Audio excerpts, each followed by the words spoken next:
وەک دەزان لە قۆناغی یەکەمی بایۆمەتری ئێمە هەموو موچەخۆرانی هەرێمی کوردستانمان لە سیستەمێکی ناوەندی ئەلکترۆنیدا تۆمار کرد. لە قۆناغی دووەمیشا بۆمان دەرکەوت کە زیاتر لە 106,000 کەس دوو موچە و سێ موچە وەردەگرن، بەڵام بەشی هەرە زۆریان منحەن و بە یاسا ڕێکراوە لە پەرلەمان یاساکەیان پەسەند کراوە کەوانە کە سوکاری سەربەرزی شەهیدانن، کە مەندامانی سەنگەرن.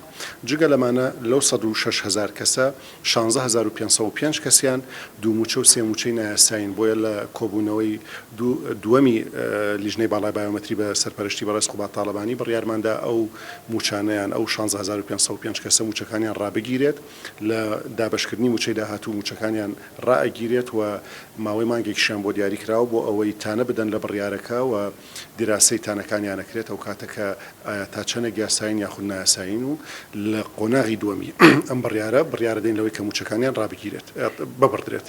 بایۆمەتری بناغی چاکسازی حکوومەتی هەرێمی کوردستان سوودی زۆر گەورەی هەبووە. ئێمە پێشەوەی بایۆمەتری بکەین نەمانەزانین چەندێک موچە خۆرمان هەیە. بەپێی داتا سەرەتایەکان 1,400,000 کەس لە هەرێمی کوردستان موچەی وەردەگرت. دواتر هاتین کە تۆمارمان کردن لە قۆناغی یەکەما بۆمان دەرکەوت 1,251,000 کەس موچە خۆرە لە هەرێمی کوردستانە.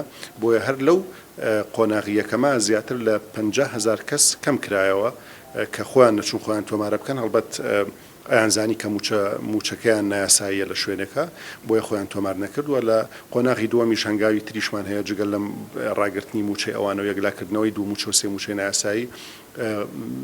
قۆناغی دووبارە دابشکردنەوەی میلاکاتی حکوومەتی هەرێمی کوردستانە بەسەردام و دەستگاکانی حکوومەتە داڕشتنەوەی هەیکەلێتی حکوومەتی هەرێمی کوردستانە. ئەمانە هەمووی ئەرک و دەستکەوتی بایۆمەتری